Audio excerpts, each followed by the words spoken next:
Coming up on episode 39 of Anchorpersons. Tired of regular old-fashioned time? Get ready for Time Crystal. No use stealing a dead horse. Hard Mountain Dew. It's a headbutt in a can. What puts the J in pajamas? And what does getting tattooed have to do with Jan Harold Brunvand? Stay tuned to learn. Ladies and gentlemen, this is Anchorpersons.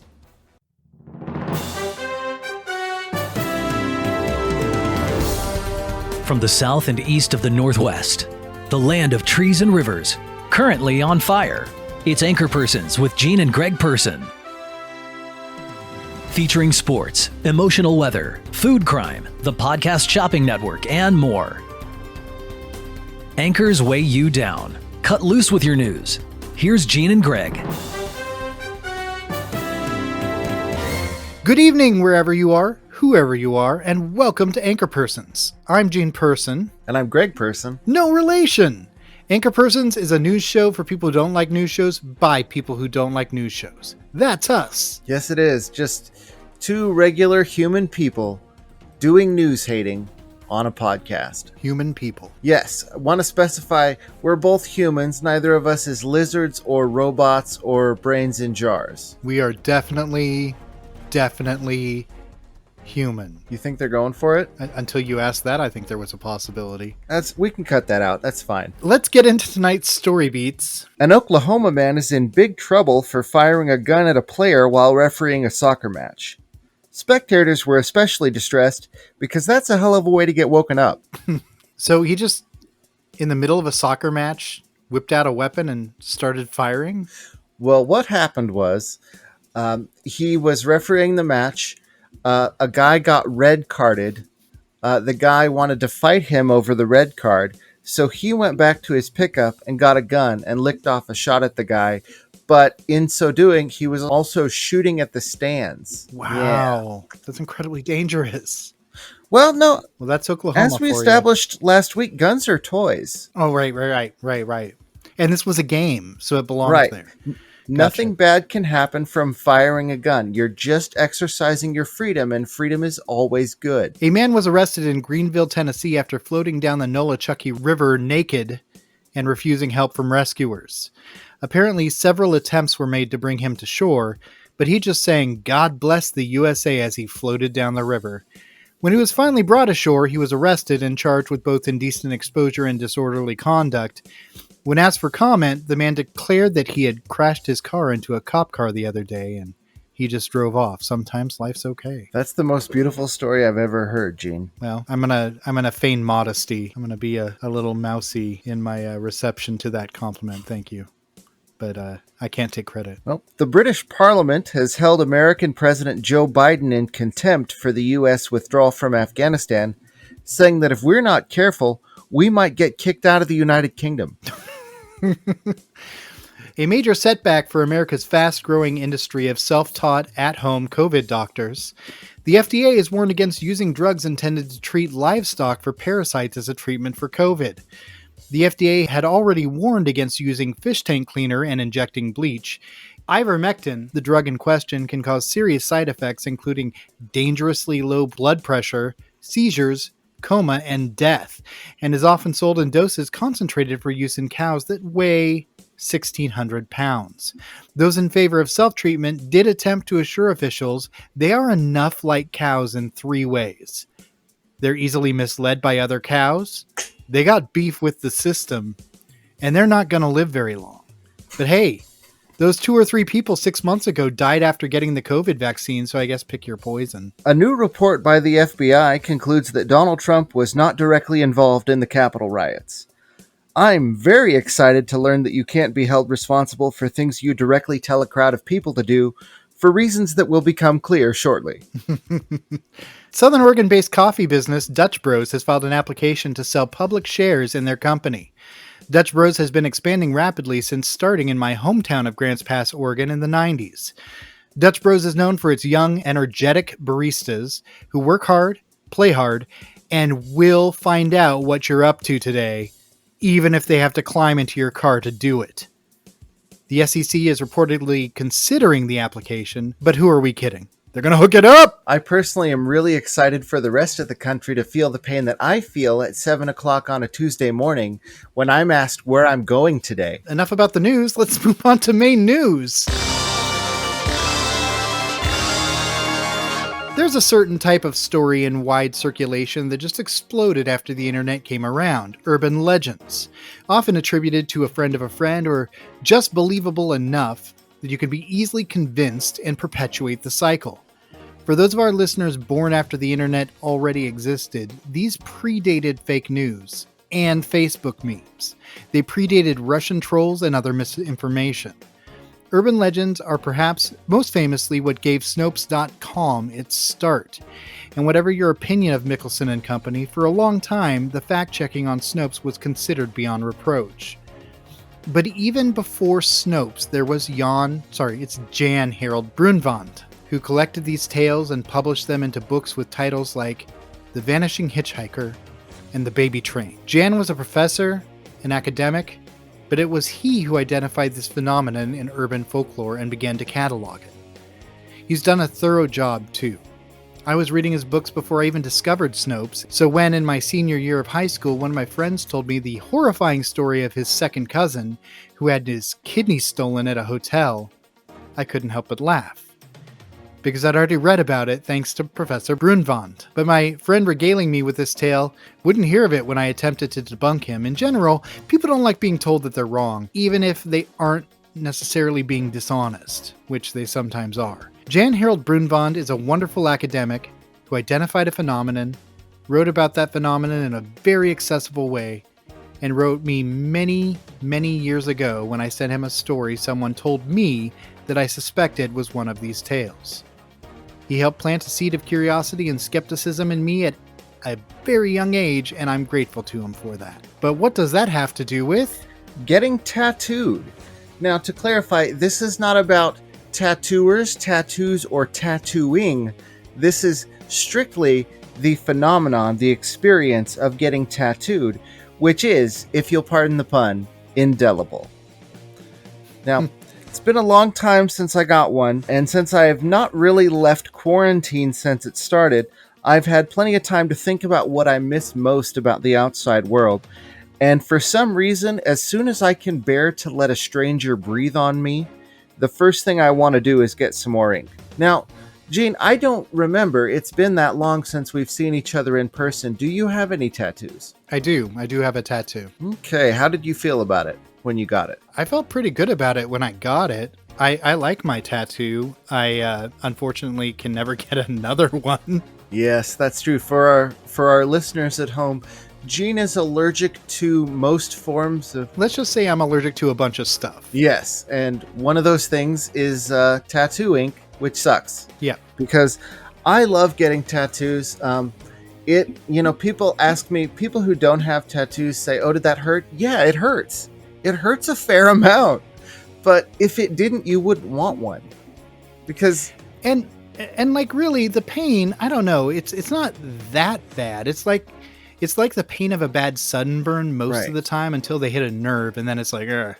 But right, it's like getting a sunburn painted on is basically what it's like. That's what it feels like, yeah. And if it wasn't for that, you would just be at the face painting booth at the county fair. It wouldn't mean anything to you. So, I mean, there are people who try to like put on numbing creams and things to reduce the pain of the tattoo, which doesn't really work, first of all. And second of all, you're robbing yourself of the price that makes your tattoo meaningful. So, well, that's just my take. I'm a freak like that. So I'm looking forward to getting some more ink. But what does that have to do with a famous skeptical professor? Yeah, I wouldn't say that he's necessarily a skeptic by nature. He just noticed that a bunch of people were telling him this, same story that was told by a friend of a friend. And I mean, he's a critical thinker, sure, but that doesn't mean he's necessarily a skeptic. A fair point. Like if three people are telling you they had a friend of a friend who brought a rat back from Mexico that was a Doberman, or that they thought was a Doberman, you're gonna connect those dots. I got a rat from or Mexico. connect those dogs. Nope, I'm sorry. That I can't allow. You let me have the indelible one, and I appreciate that, but I don't think I'm going to let you connect the dogs. No.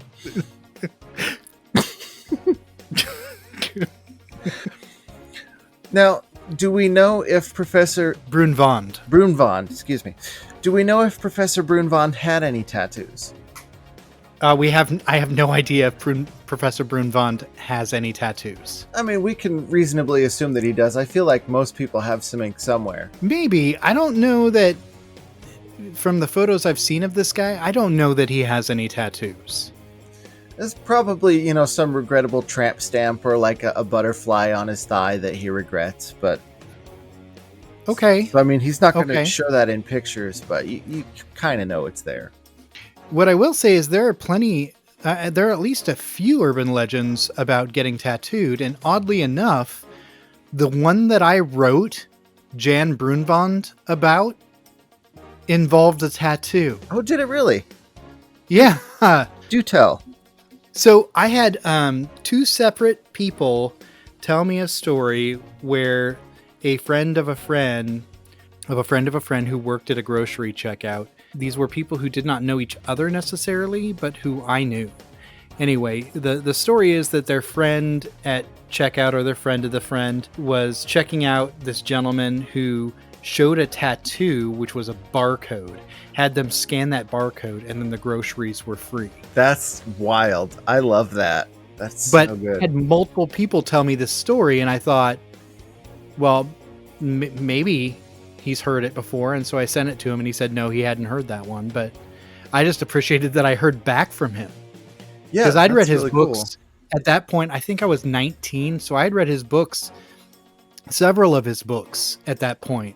And this guy who'd published all these books was emailing me back. And I think it only took like a day before I got that email. And you added to the store of his knowledge. Well, maybe. Well, if he hadn't heard it, then that's a new urban legend for his urban legend pile. Well, so. I guess, but I may have been the only one who brought that to his attention. I just thought maybe there was a chance it was an actual urban legend because I'd heard it from two separate people. That's a pretty great story. I kind of love that. I mean, because that's not possible, but right. That's real fun though. I like it. But I think it plays on themes of like the fear of the tribulation, the mark of the beast and all that. But also it's got... Well, but it's also got this fun sort of trickster element of like, here's a guy who figured out how to beat the system. I mean, that's kind of fun. It's a good little story. I'm still having trouble connecting those things though. And we know that they must be connected because everything's connected. That's the whole premise of this segment. But I'm having trouble coming up with a real strong connection that I feel good about for these stories. How about this one? So Jan Brunvand pretty much pointed out what the phenomenon of urban folklore is. He identified the legends, he cataloged them, he identified how they spread. Mm-hmm. He has made a mark on our culture that cannot be taken away. And think too about all the books he's written. I mean, that's a lot of ink. Yeah. This guy's... Yeah, and that also will outlive him. Yeah. Yeah, true. I mean, you could laser off a tattoo. You can't laser off books. That's not how it works. Well, I mean, you could laser off books, I think. I mean... But you'd probably catch them on fire. Right. Well, that's how you'd have to do it. And yeah. You probably couldn't get them all. Well, you might. I mean, if you had a big enough laser, you could just take out the planet Earth and then you get them all. Well, yeah, sure. If you laser the whole planet, yeah. But who's got that kind of laser? Not me. Definitely not me. I wouldn't have a giant laser that is sitting right now parked on the dark side of the moon. No. We'd like to reassure our listeners that the Anchorpersons are both human. And we're definitely humans, and we don't have a laser. All right. So, good work. I think that's going to be probably the best Yeah, we tried. This was a hard one. This was a really difficult one. Well, there's super different concepts that really don't connect all that well. I think there's one other bit that might connect them. Like urban legends, getting a tattoo can be very uncomfortable, even painful, to experience when you first hear about it, especially if you believe in the urban legend. That could be a connection. And then on the other side of it, you have a story. So I like that. Here's one I just thought of. Try this one on for size. All right. A lot of urban legends are about conspiracies. Sure. And a lot of conspiracies are cover-ups. Okay. Like a lot of tattoos. Yeah.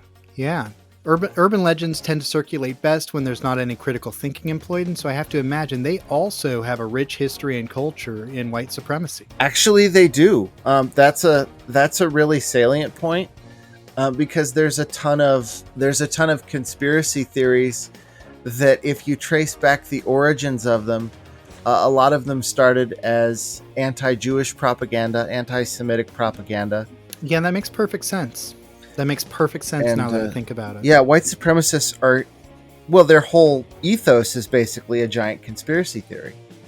Right. So, right. Yes, the white supremacy movement, very big into regrettable tattoos, very big into regrettable conspiracy theories and urban myths because they're dumb as fuck and they don't know how to think about things. Their brains aren't good. So yeah, that happens. All right, let's move on to breaking news. My story. In South Carolina, police arrested a man after deputies discovered a stolen horse inside his bedroom last week. Apparently, this all started when a woman saw the man, identified as Gary Chase Coble Jr., riding the horse down the middle of the road in the afternoon and then leading him into a home. When deputies arrived, they contacted Coble's father, who I think may have been the owner of the property. He informed police that Coble wasn't supposed to be there. When his father arrived, Coble opened the door, and police caught a glimpse of some horse poop in the living room. When deputies tried to arrest him, he made a beeline for a bedroom door, and that's when deputies discovered a horse just kind of hanging out there, standing in the middle of the room. The horse, who appeared to be calm, did have a red laceration on one of his legs, an injury that likely happened after the theft.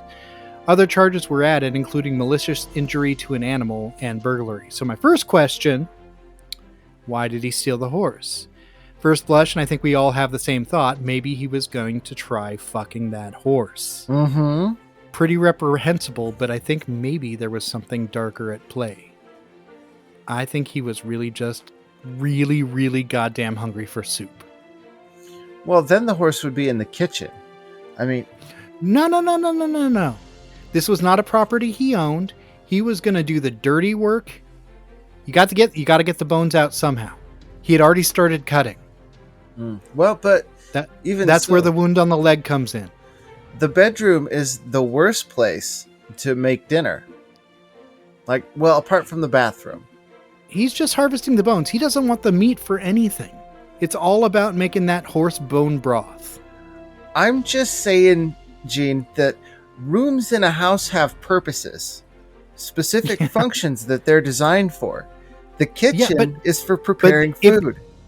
If this home was his father's home, maybe he was like, fuck it, I'll get horse blood all over my papa's spare room. I mean, if you really hated someone, butchering a horse in their bedroom would be a great way to really fuck up their day. That's what I'm saying. So anyway, a guy like this, he's bound to be a menace once he gets to prison, right? My sources say nay. This is... I hate this show so much. I hate it so much. By all accounts, he's a model prisoner and engages in absolutely no horseplay. Jesus fucking Christ. I swear to God, I am 2 seconds away from ripping off my headphones. Now, I'm not maligning the woman who called the police, but if I saw a man leading a horse into a house, I'm not sure I would have called the police. I might have called the ASPCA or something, but I feel like that's kind of weird. No, there's definitely a crime happening if you're leading a horse into a house. Because I don't know, horse people are weird. They do weird things. No, because this is what I'm saying. Rooms have functions. If you're going to treat a horse as a horse, you would leave it in the yard. If you were going to treat it as a vehicle, you would put it in the garage. If you're taking it into the bedroom, you're going to fuck that horse, because that's what you do in there. No, maybe you're just gonna sleep, and you want you for whatever reason you want a horse guardian Actually, to watch over you while you rest. It's not a bad. I'd feel safer if I had a horse watching me sleep. All right. I guess what we learned is that really the guy did nothing wrong. Yeah, I mean, He just wanted to feel safer when he went to sleep. I think we can all identify with that. yeah. All right, how about your breaking news story, Greg? Okay, this is a wild one. This is really cool. I do want to caution right up front. I don't 100% understand how it works. What I think I understand is probably wrong. So with that in mind, physicists have made a new form of matter that they just thought of a few years ago. It's called a time crystal. And what it is in the regular world, we have crystals, which, are solid objects with a repeating structure. And so they thought, well, why couldn't you have a structure that repeats in time? And I mean, your first response to that is, well, the reason you can't have that is because it's insane and it makes no sense. But that does not stop a physicist.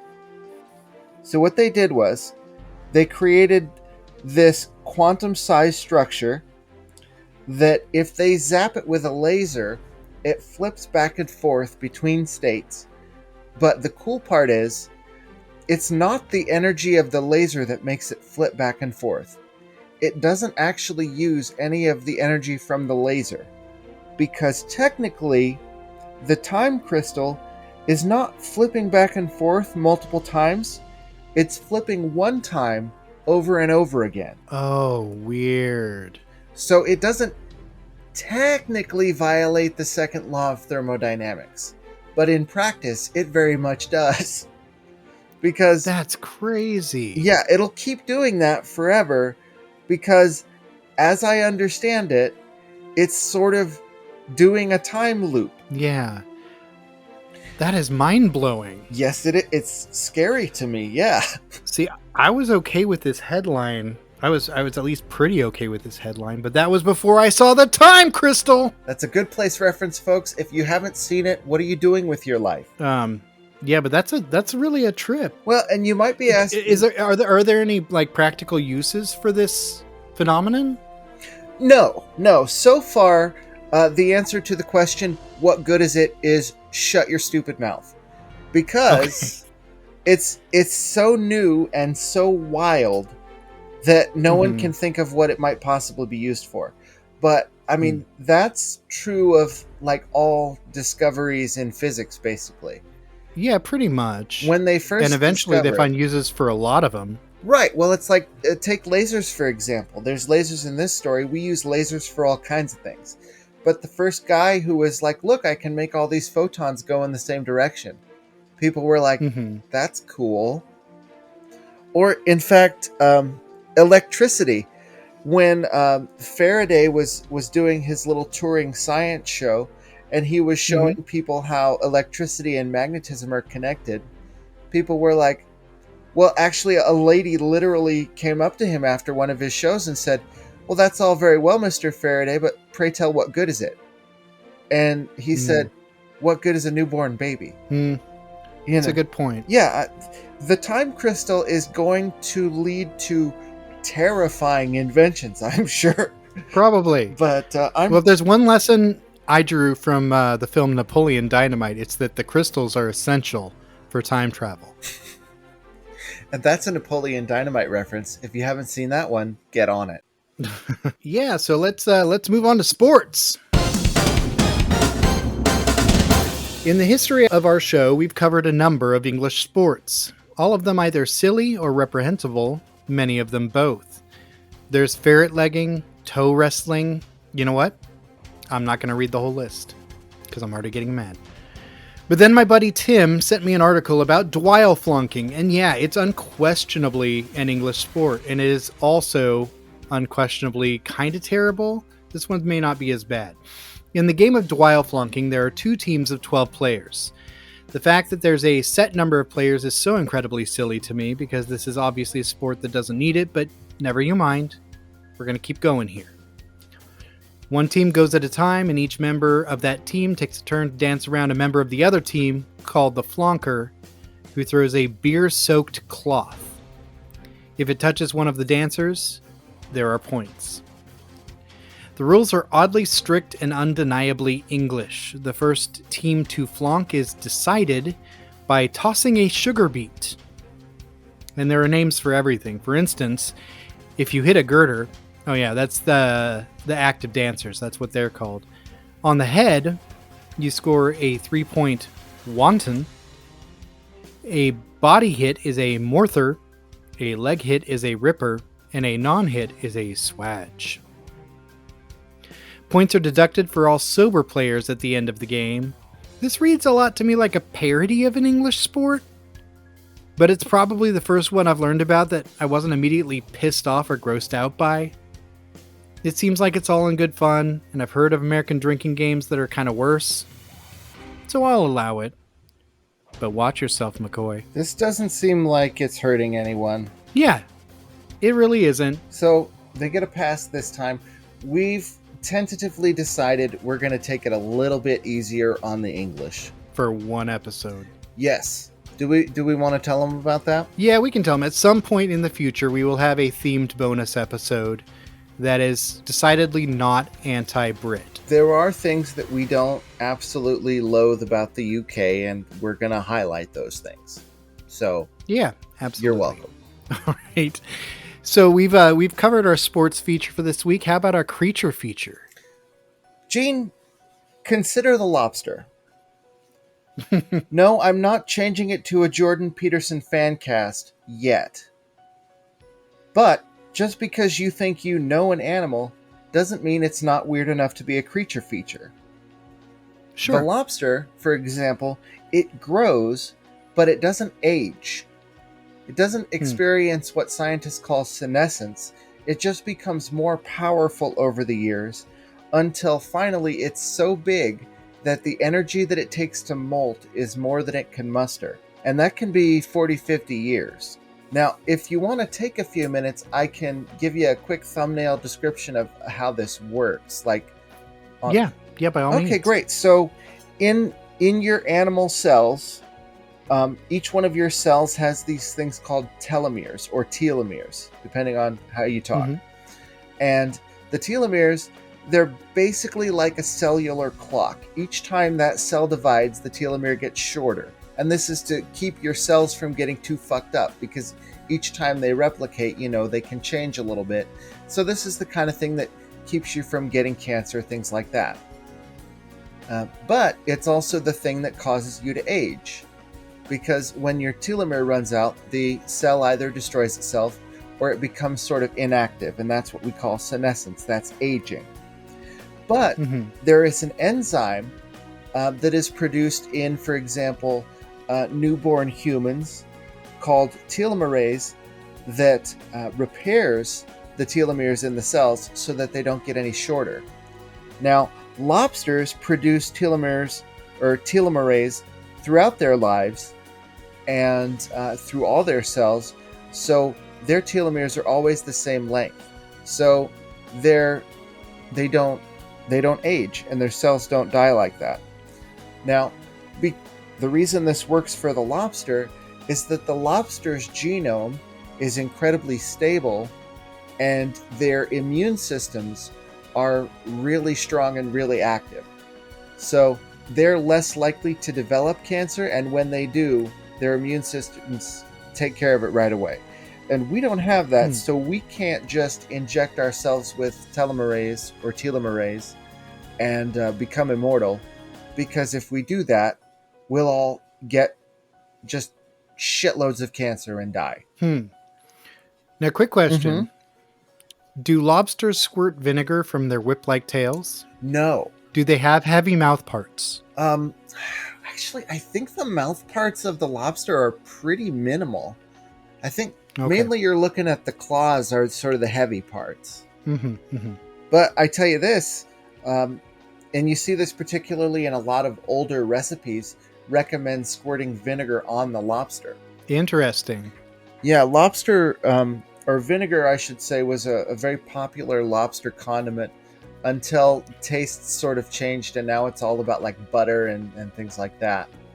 But they used to love a little squirt of vinegar to well, and you still, might see lemon on a lobster tail. Sure.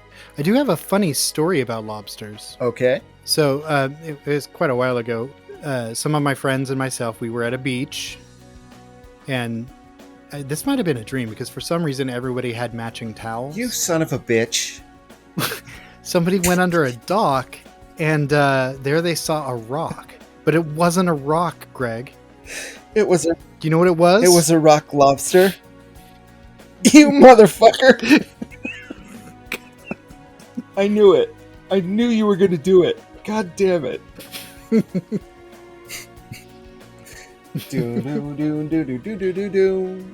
Well, on that fun note, let's move on to the emotional weather.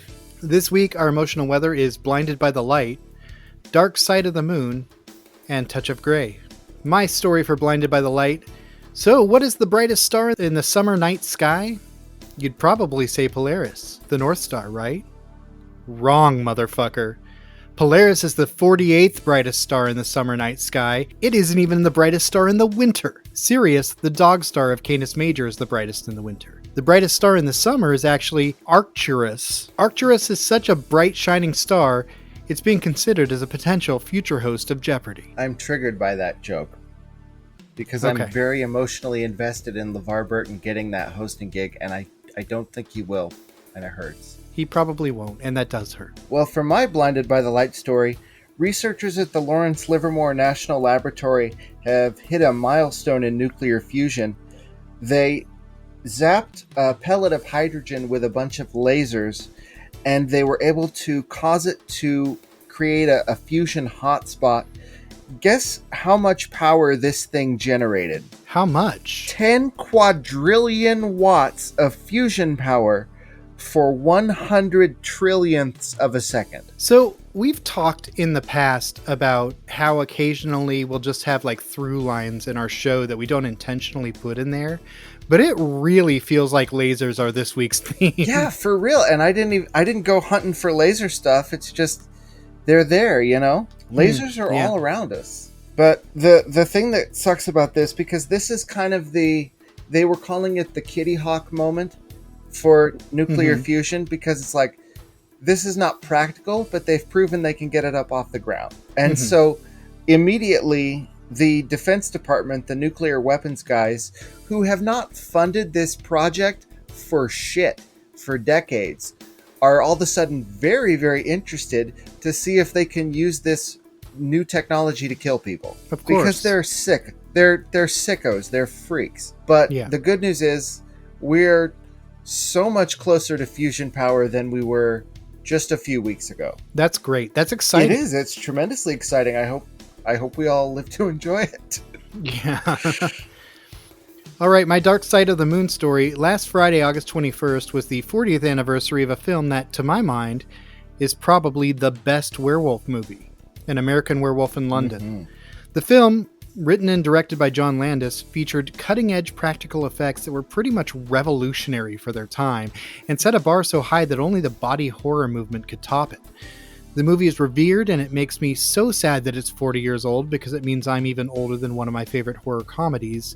It's so much one of my favorite movies that I think it should be considered as a potential future host of Jeopardy. Now you're just trying to hurt my feelings. I am not. That's a great flick, though. It's one of my favorites, too. Now, I have more science news for you for my Dark Side of the Moon news. The James Webb Space Telescope, which will be deployed to the dark side of the moon, has begun to be transported in stages to its launch site in French Guiana. It should launch in November or December, and start sending us sights man was never meant to see by this time next year. Well, that's really cool. It's extremely cool, and the best part is, there's nothing else on the dark side of the moon that is going to interfere with the operation of this telescope. Right, because... Yeah, there's no lasers or orbital platforms or spaceships there. It's just, It's just going to be this thing. Yeah, naturally. My story for A Touch of Grey, more than A Touch of Grey, but Gil and I recently rewatched the first 2 seasons of The Mole on Netflix, and Anderson Cooper is a silver fox. What I liked most about the experience of watching him on The Mole was getting to see the goofy side of Anderson and the deadpan comedy he's able to offer. He's a wonderful reporter. Hell, I watched him on Channel 1 News back when it was airing at my school. But I have a lot of respect for him, and both Gil and myself agree that he is wrong. Also, he should host Jeopardy. I swear to Christ. This is not a fit subject for comedy. Some things are off limits, Gene. For my touch of gray weather. Well, it's not so much weather. It's just the only thing I can see when I look out the window.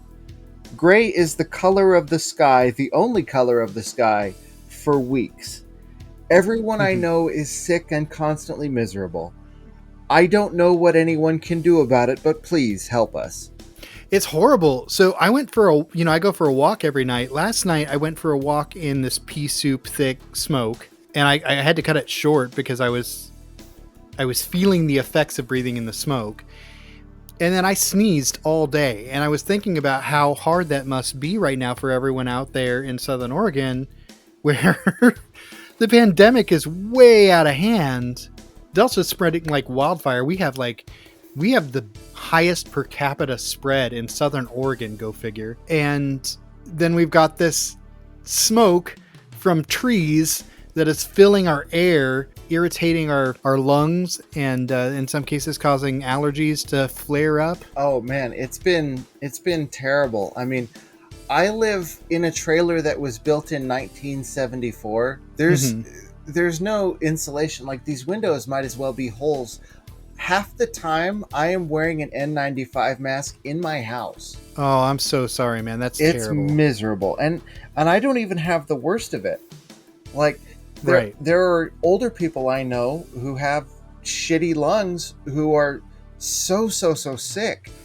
And there's nothing anyone can do for them. Right. Okay, well, we brought it down sufficiently, I think. Yeah. As person in person does, we're going to end on a nice little bummer.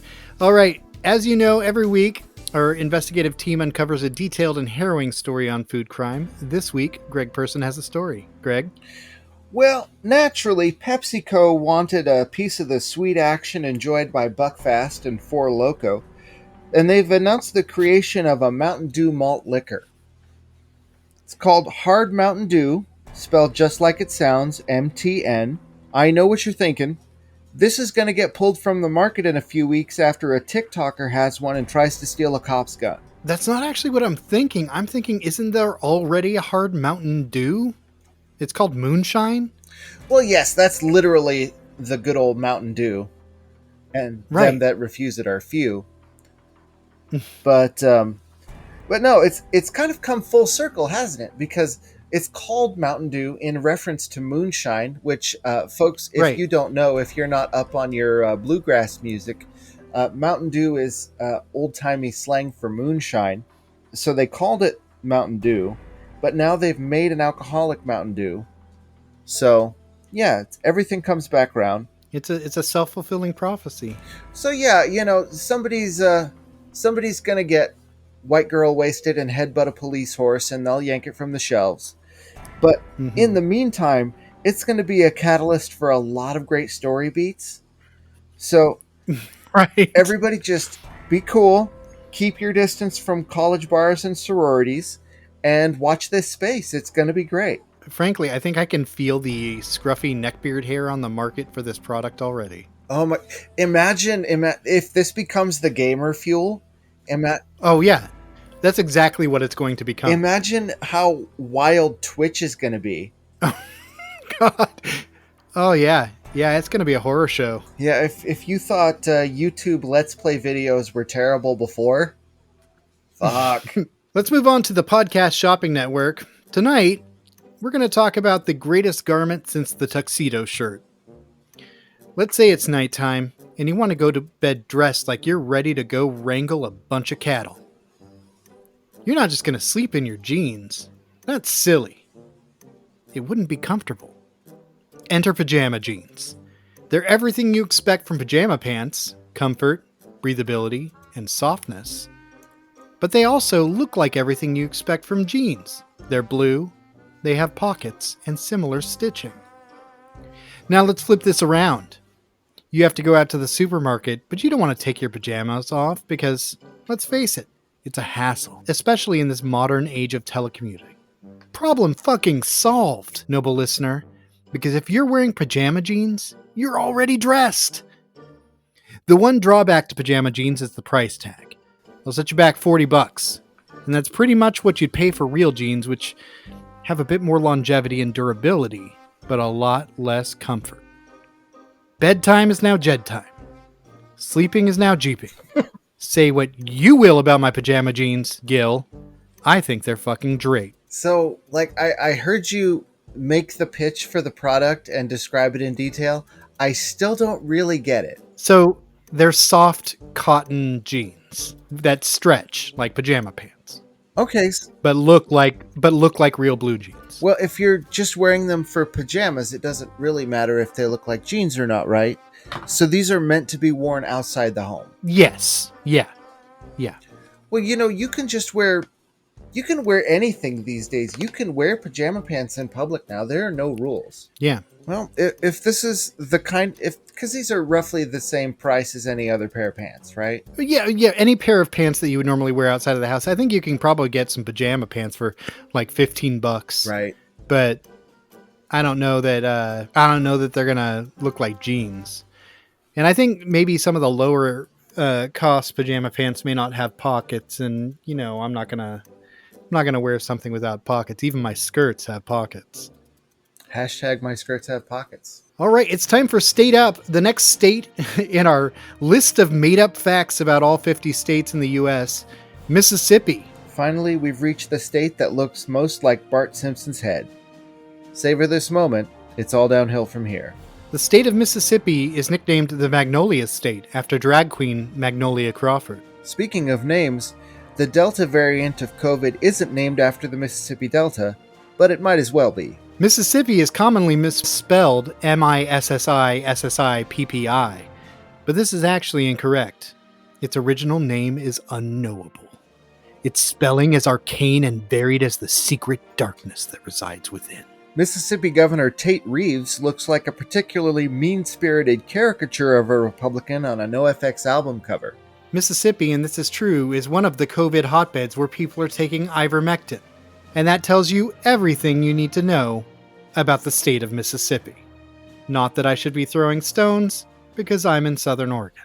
Our final segment tonight, as every week, is still called Person to Person in Person because it's a damned good name.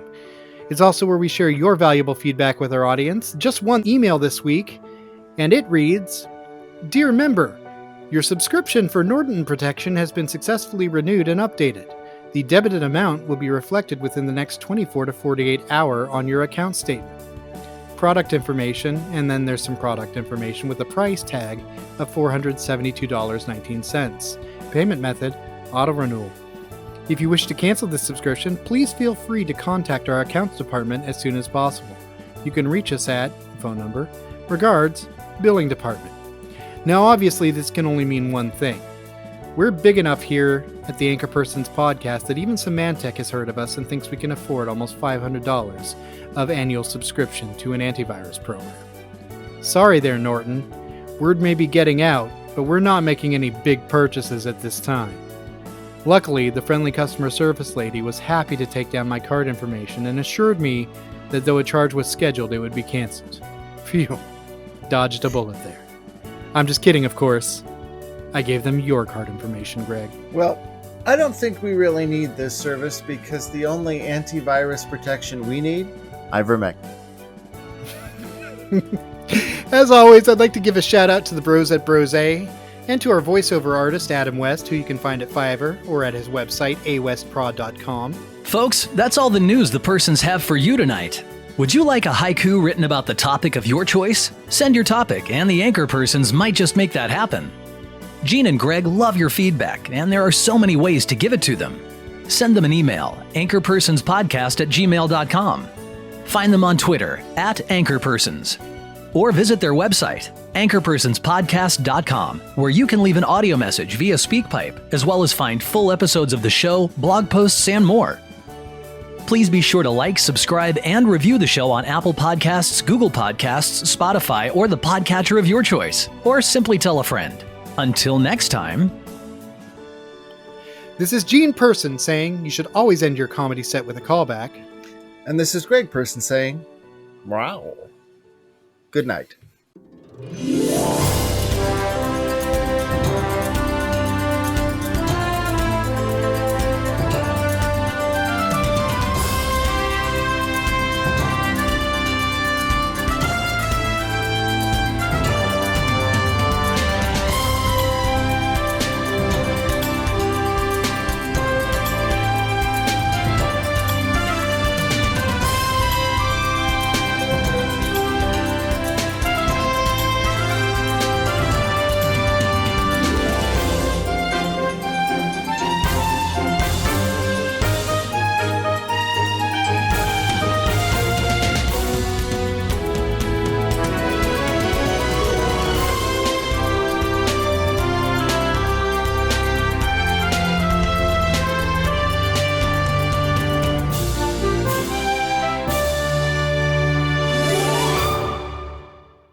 All right, look.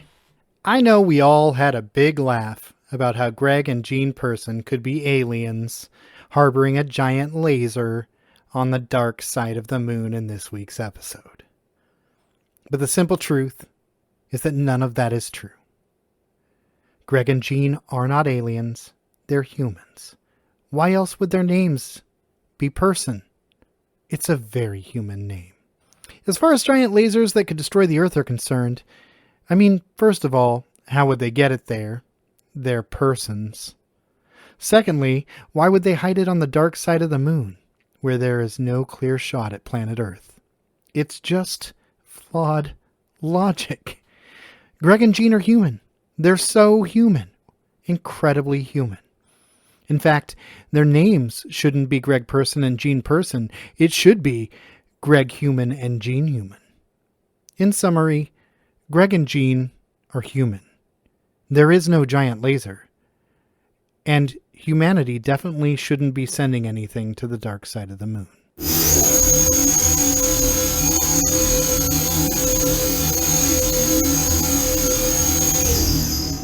That was a human noise.